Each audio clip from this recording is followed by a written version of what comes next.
From Giuseppe's studio, it's the Lombardi and JP Talk Sports interview series. Today, Lombardi and JP Talk Sports with right-handed pitcher, 2025 second-team All-America East reliever, and recent graduate from Bryant University, hailing from his hometown of Sturbridge, Massachusetts. Kyle Rizy is in the house. Welcome to the show, Kyle. Thank you, guys. No, I'm super excited to be here. Kyle, this is awesome. Thank you so much for coming on. We're honored to have you today. No, of course. Yeah, thank you so much, man. Looking forward to it. All right, well, to start the show, first off, we have to say congratulations, Kyle, for not only graduating from Bryant University, but you got a bachelor's degree in project management. Is that Correct. right? Yeah, team and project management. And now tell me, is this true? You already had a job lined up before you ever graduated? Yeah, I took a job as a project engineer in December before I graduated, so I kind of was able to just focus on baseball and, well, I guess school too, but yeah, mostly baseball in the spring. Kyle, Nice. you should have tried that 5-year plan. I heard that works for a lot of college kids. Parents get to pay for the 5th year. Right. When you do the bachelor in 4 years, you were supposed to do it in 4 years. But It was a little different. I actually was taking on all the payments at the end of the. Oh, good thing you went out in 4 years. years. Smart kid. I did 5 in high school. Don't worry, I did the 5-year plan. All right, and so now that's ONG Industries, is that right? Correct, yep. And now have you started work yet, or do you start in the fall? No, I've started about close to 2 months ago now. All right. June 16th was my start date. So Good on you, man. Yeah. And good on you, ONG Industries. Hey, you recognize talent when you see it. You know a good guy and a great employee. You're going to be happy with your choice. That's what, 2 times I think we've said ONG Industries, so I hope they're listening. Free advertising. Hey, but listen, what is your plan now that you've graduated? Are you still thinking of staying involved in the game in some way or form? yeah, I took 3 weeks after I graduated or after the season ended, and I kind of took that time to figure out what was next, and I realized that I probably wasn't really going to have an impact on the game continuing to play it as much as I'd want to. So I decided to go to work, and then with my schedule, it allows me to work after work, but doing the stuff that I really love, which is, helping younger kids, helping guys that might have been in a similar position that I was at, one point or time, and doing lessons through that, and really kind of being a mentor to kids coming up through the high school circuit, and then I started to get college guys as well, which is super cool. That's So, awesome. That is That's awesome.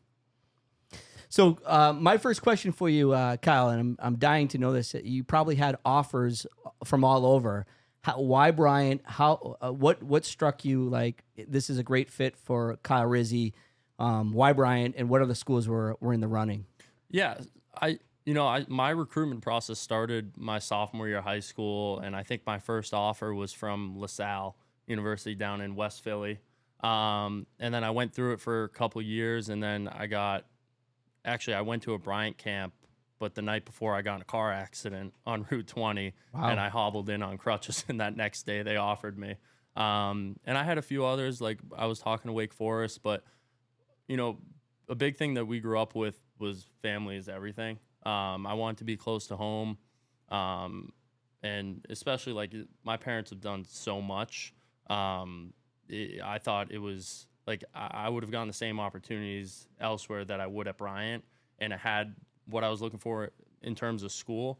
But I wanted to be somewhere that my parents could drive and see every game. That's awesome. That's awesome. So, how would you describe your experience on the campus? On and off the field. How was it? I definitely had my fair share of fun. All right. When I was not playing, but I will say, being a Division I athlete, 16 to 17 hours of your day are planned for you. That leaves very little time for homework and, getting into trouble. Yeah, exactly. Did you get in any trouble? That wasn't a planned question either. No. Okay, good. No. You can Not plead really. the fifth. You can plead the fifth. Yeah. Not enough to not let me be here today. So, Good answer. yeah, right. Is Bryant a party school? No. We have a good group of people that, a lot of the athletes hung out together. So we would always get together. We got close with a bunch of different teams. But we didn't have, the frat rows or, the the downtowns. I mean, we were in Smithfield, Rhode Island. There ain't much of a downtown in Smithfield. Is It's it a little Dunkin'? hard to get in trouble sometimes. And I think there's a Dunkin' Donuts down there, isn't there? There's a Dunkin' Donuts. Laura's a good spot. You know. Well, my big question, and I wanted to ask you this because I'm fortunate to know your mom and dad and to have such a amazing support at home with both your parents. Who were your mentors over at Bryant? Who did you look up to? Who was a person that you could lean on? Because I'm sure as a freshman coming in and playing ball, it's a lot. There's one guy that comes to mind, and the first couple of years are tough, especially like freshman year is hard. You're trying to kind of find your path and your place, and then going into sophomore year, I was hurt. I got hurt almost right away. Oh, we're gonna talk about that. All right, I won't get there. I won't get there. But there was a kid. His name was Logan Frazier, and just everything you want in a friend, like just loyal, has your back, but he's gonna tell you when you're wrong or when you need to do something different. So he was a guy that I kind of leaned on. There was others, Ryan Bradley was another one from Peabody, Mass. Just a good kid, and I still talk to all these guys today. Now, were they teammates of yours or just friends on campus? They were school? teammates. They were. Okay. Unfortunately, I didn't get a chance to go out as much and mesh with kids around campus. I knew a few here and there, but the guys, when you're having trouble, you lean on the guys Awesome. in your team Thank your family. Yeah. So with pitching at Bryant, do you have a moment that stuck out in your head that was like your proudest moment, on the field? That I do. I have a few. Definitely the big one was I was a reliever all of my freshman year, mainly my whole career in college. But freshman year, once we got to the tournament, it was 45 minutes before the first pitch. And I'm walking down the steps to go get loose and play catch, and the pitching coach tossed me the ball. He goes, "Hey, you're going to get us started today." I go, "Okie dokie. I guess we're going to try this thing out." But that was cool. Like sometimes as a reliever, you don't know if everything that you're doing is getting recognized and, it's paying off. But I think that was a moment for me that like, hey, it was recognized. What I did throughout the year, all the hard work was valued, and this is my reward. It's funny you say that. Being an avid baseball fan, I feel like the bullpen and the relievers are a thankless job. You know Sure what I mean? are. And watching and growing up with sports all the time, and now you watch in Major League Baseball. It's amazing. These guys can only go 4 or 5 innings, and really the bullpen is really holding the fort down for these teams. So. I appreciate what you had to say. The bullpen is definitely a thankless job. We're definitely the glue. how did the game go when you started? It was all right. I think they kind of used me. I ended up pitching all 4 days in a row that year. Wow. I think we started. It was like Wednesday, Thursday, Friday, Saturday. Little to no rest. But it went all right. I think I had a couple strikeouts. I did let up 1 run. It might have been an error, but that's neither here nor there. I'm over it. I still don't think about it. It's fine. You don't? You don't? No. Are you sure? I'm sure I'm past Are you it. sure? I'm starting to rethink it now, but Yeah, I can tell. I gotta go watch the film. Yeah. Man, salty with the air. Right? Yeah. Typical bullpen guy. Now, when you start, Kyle, you start the game. Is there a difference? It almost feels like as a fan, there's a little bit more leeway. Like you can give up some runs because it's early in the game. You have more leeway than when you come in the 7th, 8th inning. You can't afford to give up the run if you even have a lead. And certainly if you're already behind, you absolutely cannot give up any runs. Is there a difference? And do you feel it on the mound? There is a difference, but I don't know if it's a good quality or a bad quality. And I kind of still live like it today. But I just, like when I was pitching, and I just lost the sense of care. Like whatever was going to happen is going to happen. Like, I can really only worry about what I can worry about. Like, if someone, I talk with my brother, like, all the time. I said, why are you, like, just throw it down the middle. See how far they can hit it. If they hit it 400 feet, tip your cap. Like, I guarantee you the next guy's not going to do it. Right. So, like, I just kind of tried to do what I could do. And also at the same time, like, if you start worrying about, I know I have a little bit more leeway or less leeway, you're getting pulled quicker than you know it. Like, you never know when you're going to get pulled. It's not your call. you have no control over it. Trust me, I tried to talk my way back into games and tried to get them to not Gets take in your me out. head, in other words, right? Just worry about throwing the white thing Yeah. over the plate. Yeah, awesome. Interesting. All right. Once again, we are here with recent graduate from Bryant University, 2025 second team All-America East reliever, Kyle Rizy. He's joining us today on the Lombardi and JP Talk Sports interview series. Kyle, you just alluded to the injury that you sustained. Yep. And it was in your sophomore spring. year? Yep, sophomore spring. So had you started the season? So You got a couple games, right? That was the major injury, but I actually had another one.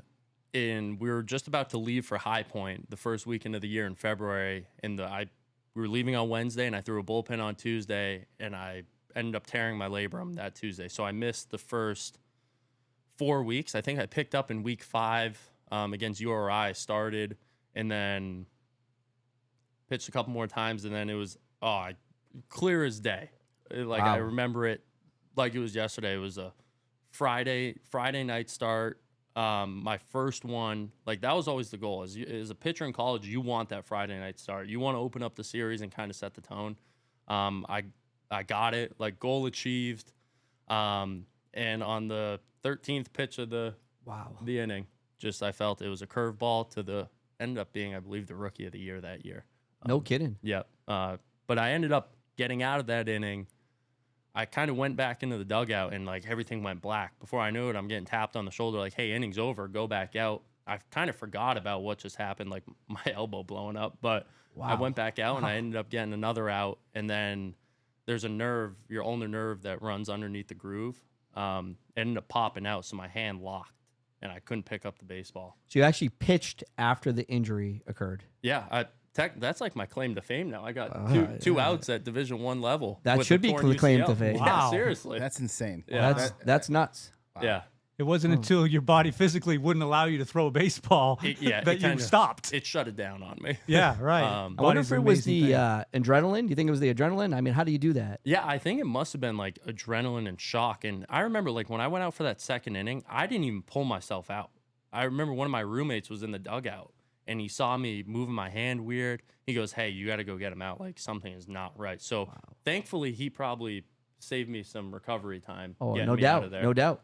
So I should probably go buy him a drink or something. But Now, Kyle, do you think the labrum tear was completely separate, or do you think one contributed to the other? a lot of people ask me that, and I think maybe subconsciously it had something to do with it. Like I did rehab the labrum, and I got multiple opinions on whether I should get surgery on it, clean it up, or whatnot. But we ultimately decided that we were just going to rehab it for 3 weeks, which I did.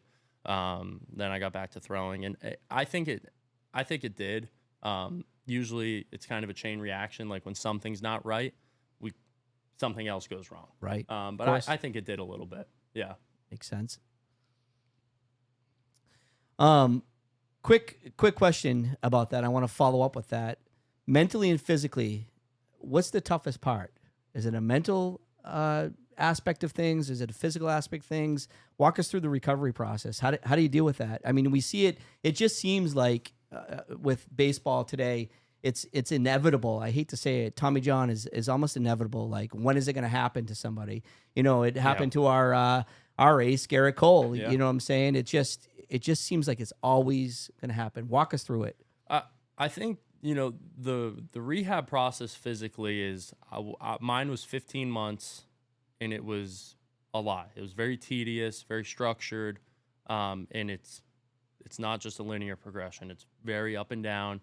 But I think the worst part of Tommy John was like the mental side, and not just the mental side, but like I lost what I felt like was my whole identity. I lost all of it. Like that, I had that night. I just laid awake in bed, and I had no clue where to go. One, I didn't really know if it was. I knew it deep down, but I didn't know for sure. I didn't see it on an MRI. But you lose when the thing that you've been doing since you were 3 and 4 gets taken away from you in one pitch. You lose your sense of purpose. I remember I was down, and again, my parents did a great job. But when someone tells you it's going to be all right at that moment, it's tough to believe them. Yeah. But Yeah. I remember it was like probably a month in, and I finally found out, I ended up finding out like, hey, I'm going to get surgery this date. But I was just I probably could have done more to like fill that void. But it wasn't until my mom, dad, my girlfriend were like, you got to stay in the game. Awesome. And I found coaching, and credit to the people that let me get into it. That made everything easier. Well, it goes back to your support system, like I had said. Right. I'm very fortunate to know your mom and dad, great people. Your brother, obviously, a great guy, and I'm sure that helps tremendously. sure. Well, it's pretty cool is that obviously before you had you on, we kind of checked out your Instagram and seeing your recovery process. You document that really, really well. Yeah. And showing you throwing sessions and your training throughout that process, which I think it's a cool insight because like when you tore when you tore your elbow like that, when you're coming back, nobody knows the work that goes into it. No. To share that with like other fans or other pitchers, and if it does happen to you, your career isn't over. Right. You can overcome this, and I think Right. that was kind of cool to see you do that. And then I saw a post from your mom or something like, back to doing what he loves. Yeah. You know what I mean? That was really cool to see, because I'm a father and I have a son who plays, and he's a little guy, and it's like going through and watching your kid play is the best thing ever. So seeing your parents excited to see you doing what you love. I think they were happier than I was to throw that pitch. Come on, to be honest, come on. yeah. And That was cool though. It was cool to watch those videos, and I wish I actually did it more. Like I had one regret, and I wish I journaled every single day, exactly what I was feeling, exactly what I did, because I've had kids that go through it after me, and these kids they don't know. Like if they said I'm on day 220, I could be like, yeah, this is what happened. This is what happened. Yeah, this is where I was. I was depressed. I was happy. Yeah. I felt good. I actually, you know what I mean? I talked to my brother on the phone, and I didn't think about baseball or whatever it was. Mm-hmm. Yeah, that's actually interesting. And that's the advice I give to everyone. yeah, that's that goes awesome. through it. I like that. Journal every day. Journal every day. So yeah, I was going to ask you of all the advice that you could give somebody so that's advice for somebody who's going through it, right? If they've had the surgery, they're going through recovery now, and they're trying to deal with it. That's the advice you would give them to journal. Journal. Is there any different advice that you would give to somebody who hasn't had it yet, but kind of knows, geez, if I continue to pitch at this level this often, this could be in my future?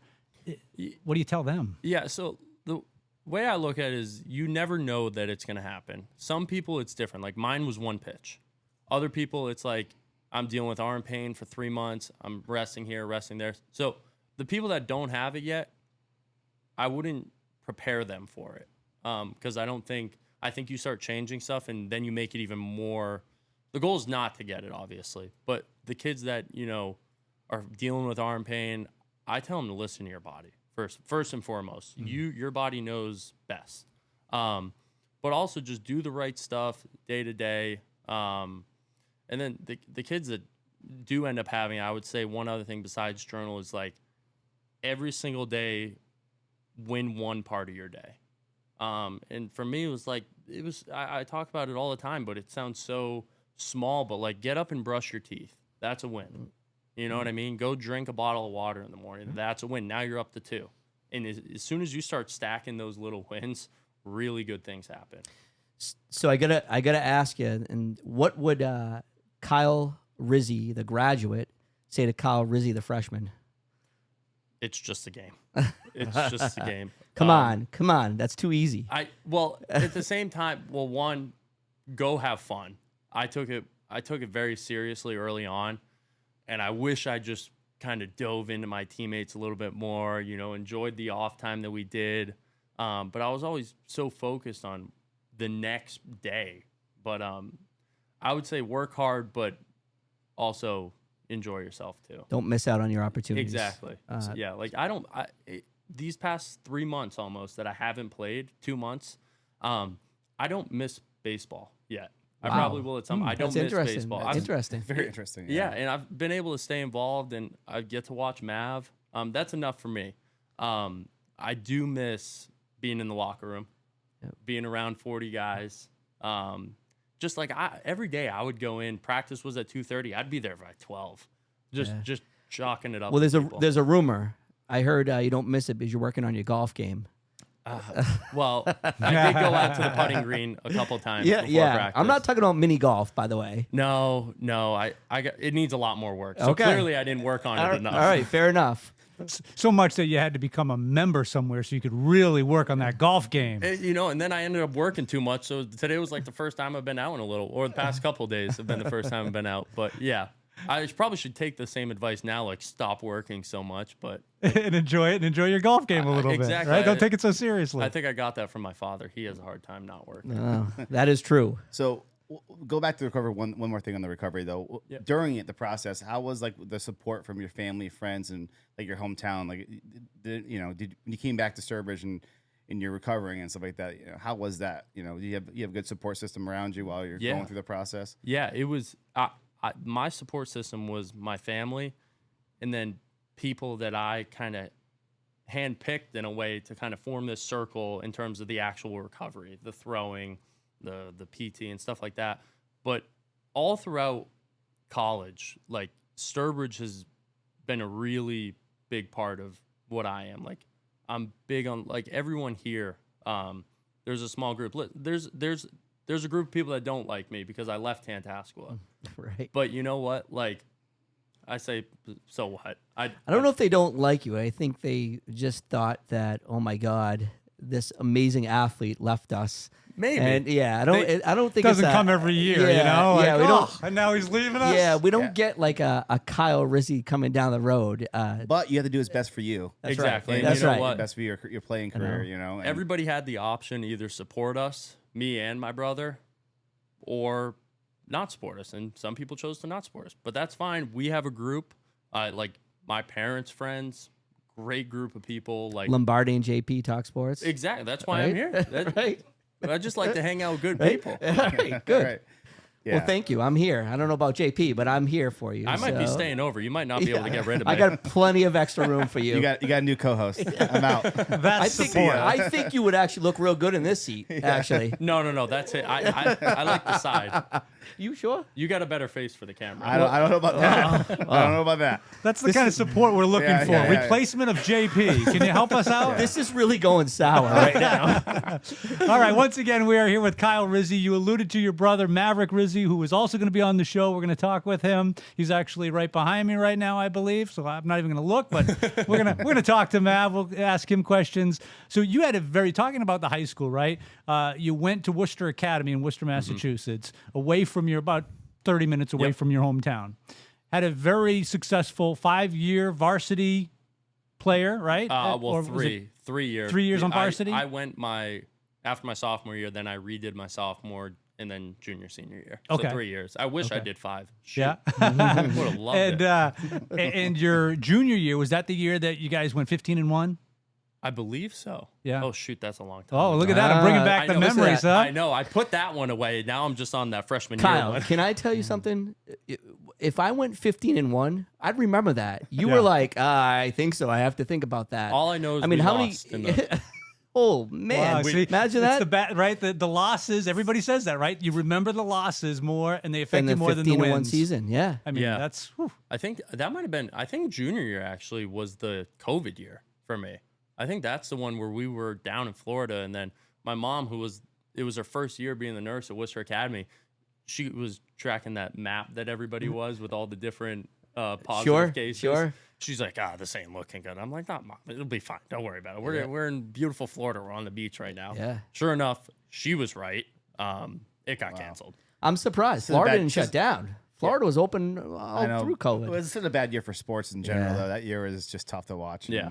Yeah, tough to play, I guess. It's But not really a terrible year for you, Kyle, right? Because isn't 2020 the year, if I got this right, you won the D Rowe Award in high school? did. Oh, shoot. Now I forgot about that, too. See, I'm bringing back the I know, good keep it memories. coming. Come on. I'm I trying guess to I build did- you up here. I know. Thank you. All right. It's a win. good. It's a daily win. Yeah, I did. And We're that was here to make you feel good, That was obviously. actually the first public speaking thing I did. I spoke to I think I actually made my pops cry that one. Bang! That's a nice. win. go. Ooh. Let's go. Got them all choked up. But yeah, that was an award for kind of they called it the best like male athlete, but it was more just someone that gave back to the community, like good values, but also excelled. I'm not going to say I excelled in the classroom. I did okay, but it was more the athletic field plus in the community. I hit 2 out of the 3. I just kind of missed the classroom one, but that's okay. And you're still giving back. You still graduated. Yes. Yeah, you're fine. You're good. Yeah. Yeah. That worked out. You got a degree, Yeah, come on now. right? They didn't ask what your GPA is. You got a degree. No, of It course says not. Bryant University. It's hanging on your wall somewhere. $300,000 later, but Yeah, that's neither here nor there. perfect. And he got the job before he got the degree. So come on, he's doing something right. Clearly, I didn't need that GPA. All right. So is there anything specifically from your high school days that you felt really prepared you for your college years? I would say, yeah. The biggest thing was once I left Tantascwa, I went to Worcester Academy. The biggest thing was being around kids that were better than me at the time. And the academics, I got more help on the side. Like people really were like, hey, if you're struggling, come see me. And they helped me. So that was a huge help. But in terms of baseball and preparing me for college, like I wasn't the best player when I started. And that is like, I tell everybody, you should not want to be the best player right now. Be the best player later on. Like if you have an opportunity to go play with a year up or play with a better group of guys, go do it. It's gonna make you better. Right. Like go strike out 10 times or go let up 3 jacks. Like Right. you know, like go kind of fall on your face a little bit. Yeah. So one of my last questions to you, Kyle, is any, and I know obviously your family, but any shout outs to people that meant a lot to you either at the college or back home? I know you said you had a tight knit group, but anybody that comes to mind? Yeah, obviously my family, but I will shout out my college coach, Coach Klosterman. He didn't need to support me as much as, college baseball is a business. If the head coach doesn't win, he doesn't get paid. Or loses his job. Or loses his job, or Right? then he really is. Right. Yeah. And he took a chance on me, supported me throughout, and even when I got hurt, a big thing is, this a lot of people don't talk about it, but I'm an open book. I don't hear what I people couldn't think. tell. Yeah, right. A big thing, like when you're at a mid-major like Bryant, your scholarship the next year is not guaranteed. Oh, interesting. So it's not guaranteed for 4 years. So after my freshman year, and after I got hurt, he could have go use that money. I'm not going to help you for over a year. He said, no, I'm actually going to double it. No kidding. That's so awesome. I really am grateful for that. Like Are you still in contact with him? Oh yeah. Oh, yeah. great. Forever. He will be at my wedding someday. That's awesome. All those coaches, Coach Cronin, the pitching coach, Coach Koff, and Coach Denoyle, all of them. We had a really good group. Phenomenal. Also, I will say, I can't not shout out our athletic trainer, Melanie Gran, the best in the business. I don't care if you're at LSU, Texas A&M, she's better than all of them. Why? You know somebody from LSU? Unfortunately, yes. Just checking. All right. And my last question is, what MLB team are you going to be rooting for in the fall? Like I said, I'm still a free agent right now. They're pulling me in. They're pulling me in right now. You can say it. You can say it. Just read it. I'm not gonna lie. I grew up, or I was in a house all my college days, and Red October is a big thing. They're big Philly fans, so I'm not gonna lie. They put out a video, and I'm like, whew, a little something for them. So we'll see. I hate the city of Philadelphia. I hate the Phillies. I hate the Eagles. The Flyers. We don't like the Flyers. All of it. Yeah, all we it's don't. bad. We don't Good like fans, though. yeah. Good fans. I'll tell you. You ever go to an Eagle game? It's debatable. No, It's I dangerous. want to. It's dangerous. Yeah, listen. Stay out a of little there, Kyle. danger is good. Stay out of there. Don't wear a Santa Claus outfit to a football game unless you want snowballs thrown at you. That's a good point. But all right, well, maybe you can get that video from your friends, the Phillies video, and send it to JP and Lombardi. I know. I got to bring you guys over. Like, Influence. We're in. We're in. little Red October here. Yeah, love to come, and wear my Yankee gear. Yeah, right. You might need an escort there. Yeah. So I got you. You know a guy. I got you. I thought we were friends. I know a No, guy. we are. I'll be sending. Maybe I'm in red, but you're kind of out on your own there. All right, thank you. Well, that brings us to the end of a great show. Thank you very much for your time, Kyle. Thanks for talking with us. Of course. Those of you listening, watching to this great content, please know there are many more interesting, entertaining guests coming on the show. So please come back, check us out often. For Kyle Rizy, for JP Lombardi, I'm Scotty P. Thanks for checking us out. Come back and see us again. Peace out.